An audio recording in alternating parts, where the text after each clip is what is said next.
High শিক্ষার্থী বন্ধুরা, সবাই কেমন আছো? আজকে আমরা টেন্স এন্ড সেন্টেন্স প্র্যাকটিস নিয়ে আলোচনা করবো। আজকের প্র্যাকটিসে থাকবে ভার্ব হিসেবে থাকবে টু হ্যাভ ভার্ব, এবং টেন্স হিসেবে থাকবে past indefinite tense, and sentence হিসেবে থাকবে স্টেটমেন্ট সেন্টেন্স বা অ্যাসার্টিভ সেন্টেন্স। অ্যাসার্টিভ সেন্টেন্সের অ্যাফার্মেটিভ স্টেটমেন্ট এবং নেগেটিভ স্টেটমেন্ট, হ্যাঁ বোধক বিবৃতি এবং না বোধক বিবৃতি।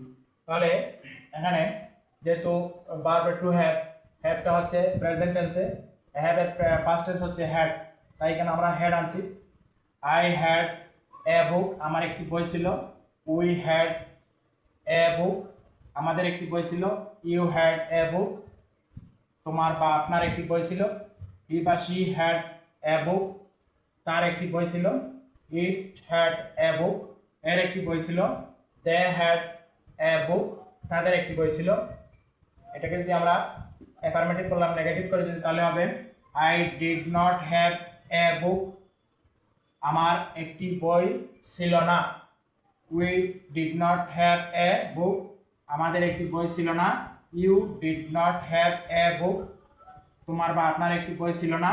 হি বা she did not have a book, তার একটি বই ছিল না। It did not have a book, এর একটি বই ছিল না। They did not have a book, তাদের একটি বই ছিল না। এখানে যদি আমরা বুক, পেন, কার, হাউস এর পরে যদি এস বা ইএস যুক্ত করি, তখন আর এ বসবে না। যেমন আই আই হ্যাড বুকস, আমার বইগুলি ছিল। I did not have books, আমার বইগুলি ছিল না। এভাবে আমরা প্র্যাকটিস করে নিতে পারি past indefinite tense and statement sentence, affirmative statement and negative statement.